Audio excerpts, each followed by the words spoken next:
ওম তৎসৎ।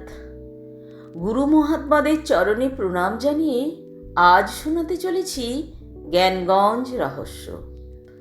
তাই কোনো ভূমিকা না করে সোজা চলে আসি মূল বিষয়ে। সাধন জগতের গুপ্ত ও গহীন স্থান এই জ্ঞানগঞ্জ। জ্ঞানগঞ্জের তত্ত্ব সম্বন্ধে যথাজ্ঞান কিঞ্চিত আলোকপাত করার চেষ্টা করব, কারণ দেহ ও কর্মতত্ত্বের সঙ্গে জ্ঞানগঞ্জের অতি ঘনিষ্ঠ সম্বন্ধ রয়েছে। জ্ঞানগঞ্জের রহস্য উদ্ঘাটন করতে না পারলে এই বিষয়ের প্রকৃত সিদ্ধান্ত প্রাপ্ত হওয়ার কোনো উপায় নাই। সিদ্ধভূমি তো অনেক আছে, শাস্ত্র পাঠে তাদের পরিচয়ও পাওয়া যায়। কোনো কোনো শক্তিশালী মহাত্মা নিজের জীবনে ওই সম্বন্ধে কিছু কিছু প্রত্যক্ষ অনুভবও প্রাপ্ত হয়ে থাকেন। কথিত আছে যে জ্ঞানগঞ্জ আমাদের এই পরিচিত পৃথিবীর একটি গুপ্ত স্থান বিশেষ, কিন্তু তা এমন গুপ্ত যে বিশিষ্ট শক্তির বিকাশ না হলে এবং ওই স্থানের অধিষ্ঠাতার অনুজ্ঞা না হলে এই মর্ত জীবের দৃষ্টিগোচর হয় না। সিদ্ধভূমি মাত্রেরই তাই বৈশিষ্ট্য। সিদ্ধভূমি স্বয়ং প্রকাশ হলেও যে সকল জীব ওই স্থান থেকে কোনো প্রকার শক্তির আনুকূল্য প্রাপ্ত না হয়, তাদের পক্ষে তার দুর্ভেদ্য রহস্য ভেদ করা অসম্ভব বললেও অত্যুক্তি হয় না। বিভিন্ন সিদ্ধভূমির স্বরূপ, পরিস্থিতি ও ক্রিয়া বিভিন্ন প্রয়োজন সাধনের জন্য বিভিন্ন ভূমি প্রতিষ্ঠিত হয়েছে। এই প্রসঙ্গে সিদ্ধভূমি, দিব্যভূমি প্রভৃতি অলৌকিক জীব নিবাসস্থান সকলকে এক বর্গেরই অন্তর্গত বলে ধরে নেওয়া যায়, কিন্তু বাস্তবিক পক্ষে তাদের পরস্পর ভেদ ও প্রত্যেকটির নিজ নিজ বৈশিষ্ট্য বিদ্যমান।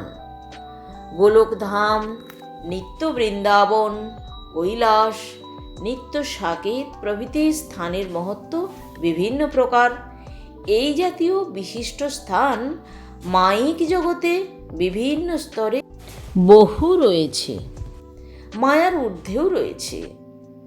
দৃষ্টান্তস্বরূপ বলা যেতে পারে কেদারেশ্বর, জল্পেশ্বর, মহাকাল এবং শ্রীশৈল এই সকল ভুবন তেজতত্ত্বে বিদ্যমান আছে।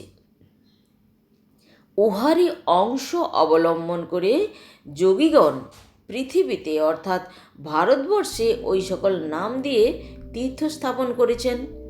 সেইরূপ অট্টহাস, কঙ্খল, কুরুক্ষেত্র ও গয়া এইগুলি বায়ুতত্ত্বের ভুবন। অবিমুক্ত গোকর্ণ স্থানু আকাশতত্ত্বের ভুবন। এইরূপ সর্বত্রই রয়েছে বুঝতে হবে। মলিন মায়ার ঊর্ধ্বে বিশুদ্ধ মায়া রাজ্যেও অনেক ভুবন রয়েছে, যাদের প্রতিরূপক পৃথিবীতে স্থাপিত হয়েছে। বৌদ্ধ স্থান অনুসারে অনাশ্রব ধাতুতেও বিভিন্ন বুদ্ধক্ষেত্র ও দিব্যধাম বর্তমান রয়েছে। পৃথিবীতে ঊর্ধ্বলোকের প্রায় সমস্ত স্থানেই আংশিকভাবে অবতীর্ণ ও প্রকট রয়েছে। এই সকল অংশকে অবলম্বন করে অল্প আয়াসেই মূল স্থানকে প্রকাশ করা যায়। এই জন্য আমাদের এই সুপরিচিত বৃন্দাবন হতেও নিত্য বৃন্দাবনের সন্ধান প্রাপ্ত হওয়া যায় এবং এই জাগতিক দৃষ্টিগোচর কাশী অর্থাৎ বাবা বিশ্বনাথ ধামের কাশী থেকেও সুবর্ণময় শঙ্করের ত্রিশূলে প্রতিষ্ঠিত নিত্য কাশীর দর্শন লাভ করা যায়। সর্বত্রই অছিন্ন যোগসূত্র রয়েছে, অর্থাৎ এই যে আমরা কাশী, কেদার, বৃন্দাবন দর্শন করি, এগুলি হচ্ছে ব্যবহারিক বৃন্দাবন তথা কাশী ও অন্যান্য সিদ্ধপীঠ, কিন্তু এর সঙ্গে মূল অর্থাৎ নিত্য কেদার, বৃন্দাবন, কাশী ইত্যাদির যোগ রয়েছে। জ্ঞানগঞ্জের আলোচনাকালে স্মরণ রাখা উচিত যে এই স্থান সাধারণ ভৌগোলিক স্থানের মতো নয়।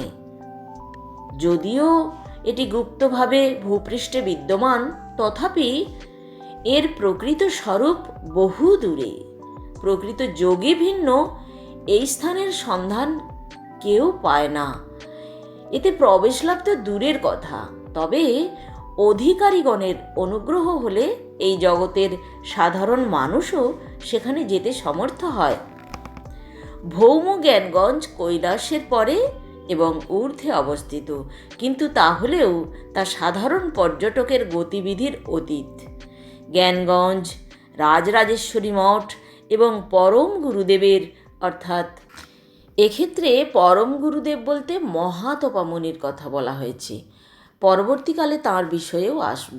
পরম গুরুদেবের শ্রীমন্দির স্তর বিন্যাসের দৃষ্টিতে বিভিন্ন স্তরে অবস্থিত।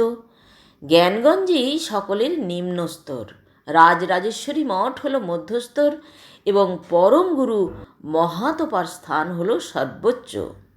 এই স্থানটি যোগী নির্মিত। ইহা সৃষ্টির আদিতে লোকস্রষ্টার সৃষ্টিরূপে প্রকট হয় নাই।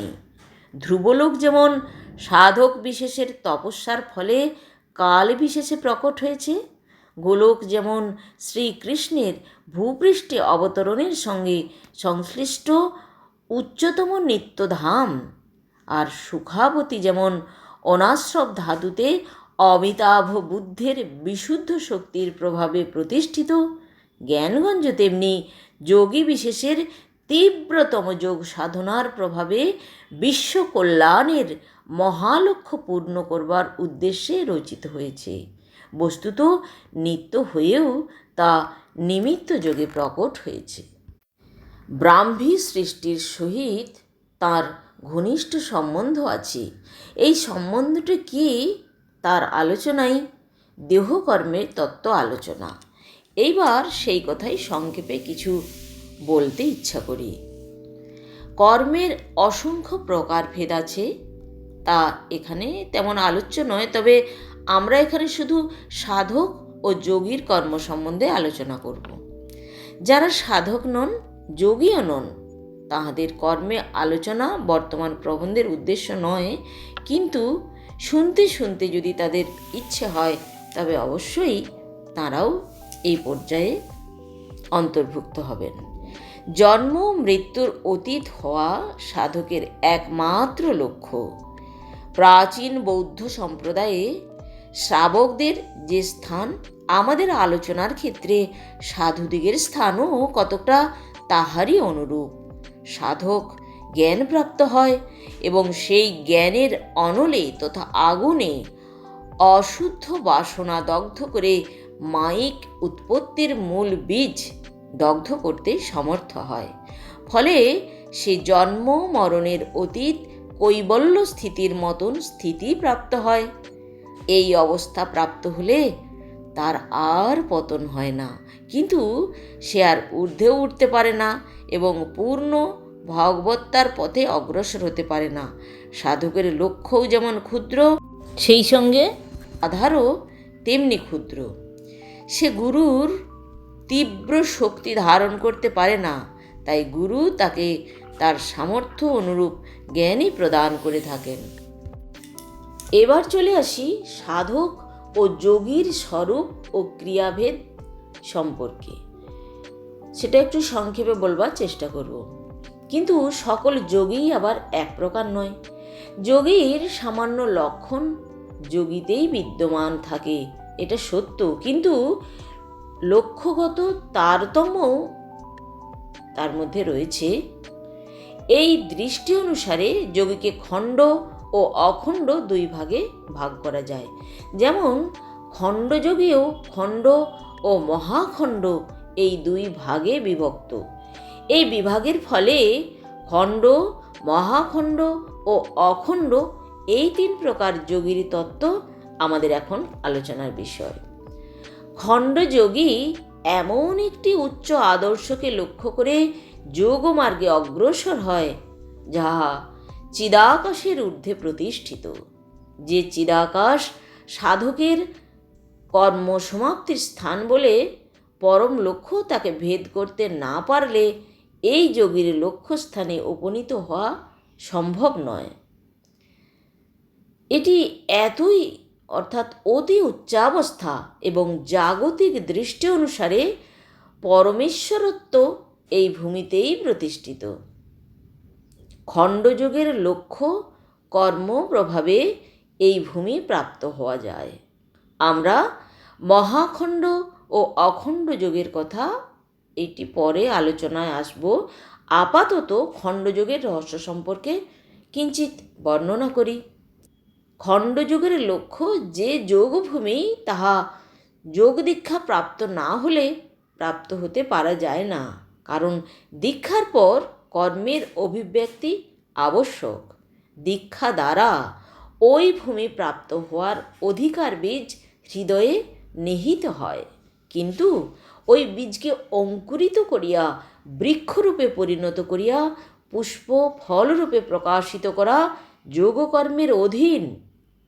যোগী কর্মহীন অথবা কর্মে উদাসীন হইলে গুরু প্রদর্শিত লক্ষ্য প্রাপ্ত হইতে পারে না। দীক্ষাকালে গুরু কৃপা অথবা অনুগ্রহ শক্তি সঞ্চার করিয়া থাকেন, অর্থাৎ গুরুর কৃপা লাভের পরেই এটি সম্ভব হয়। ওই শক্তিকে পূরণ করিতে হয় নিজের পুরুষাকার অথবা কর্মের দ্বারা। এক্ষেত্রে কর্ম বলতে ক্রিয়া অর্থাৎ ক্রিয়াযোগের কথাই বলা হয়েছে। এই কর্ম কৃপা দ্বারা পরিচালিত, তাহাতে সন্দেহ নাই, কিন্তু কর্ম কর্মই আর কৃপা কৃপাই। কৃপা তো গুরুর অনুগ্রহ ছাড়া হয় না। কর্মের প্রয়োজন কৃপা দ্বারা সিদ্ধ হয় না। যদি কোনো খণ্ডযোগী গুরু অর্থাৎ সদ্গুরু কর্তৃক দীক্ষিত হইয়া তাহার কৃপা শক্তি প্রাপ্ত হয়, অথচ নিজে অনুরূপ কর্ম না করে, তাহলে তাকে নিতান্তই দুর্ভাগ্য বলিতে হইবে। কারণ গুরু যে মহালক্ষ্য তার সম্মুখে ধরিয়া দিয়াছেন, তাকে আয়ত্ত করিবার পূর্ণ অধিকার গুরু থেকেই প্রাপ্ত হয়ে যে কর্মগত অলসতাবশত লক্ষ্যপ্রাপ্ত হইতে পারে না, তাঁর জীবনের কাল পরিমিত। এই পরিমিত সময়ের মধ্যে কর্ম সমাধা করা আবশ্যক। কারণ দেহত্যাগের পর বিদেহ অবস্থায় কর্মদেহের সহিত যোগ না থাকায় কর্ম করিবার অবসর নাই।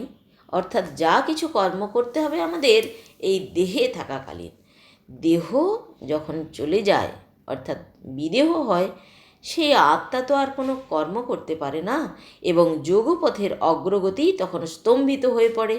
এই রক্ত মাংসের দেহ থাকতে থাকতেই কর্ম সমাপ্ত হওয়া আবশ্যক। এগুলি আমি বলছি না, এগুলি মহাত্মাদের কথা। নতুবা লক্ষ্যপ্রাপ্তির আশা এক প্রকার সুদূর পরাহত। মরদেহে কর্ম করতে পারলে অতি অল্প সময়ের মধ্যেই কর্ম সমাপ্ত হয়ে যায়। কর্ম সমাপ্ত না করিয়া স্রোতে ভাসিয়া লক্ষ্যভূমিতে যাইয়া পৌঁছিলেও তার বিশেষ কোনো মূল্য নাই। কারণ তখন কমলের বিন্দুতে স্থান লাভ হয় না।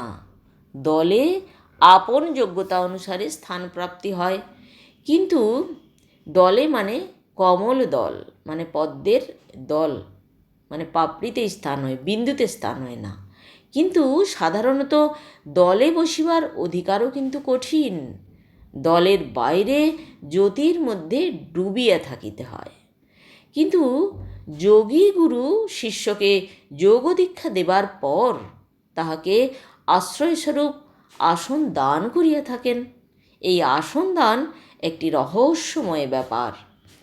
আসন দিলেই বুঝিতে হইবে তাহাকে নিরন্তর কর্ম করিবার অবসর দেওয়া হইল, কিন্তু আসন বিস্তার করা হয় ভূমির উপর।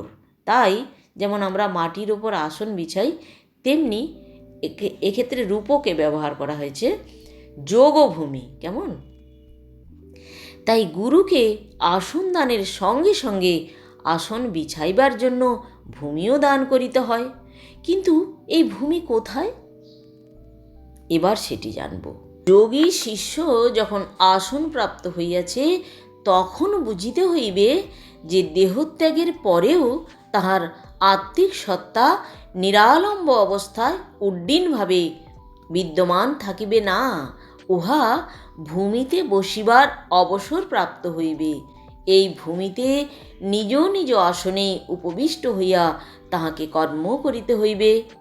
এই কর্ম অতি দীর্ঘকাল সাধ্য, কারণ ইহা মরদেহের কর্ম নহে, কিন্তু মরদেহ না হইলেও ইহাও কর্মদেহ।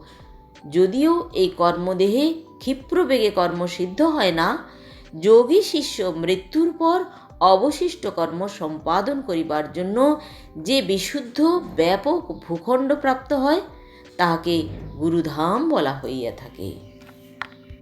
তাই আমরা অবশ্যই চেষ্টা করিব সদ্গুরুর নিকট এই যোগ দীক্ষা প্রাপ্ত হওয়ার। আজ এখানেই বিরতি দিলাম, পরবর্তী অংশ শোনাব পরের এপিসোডে।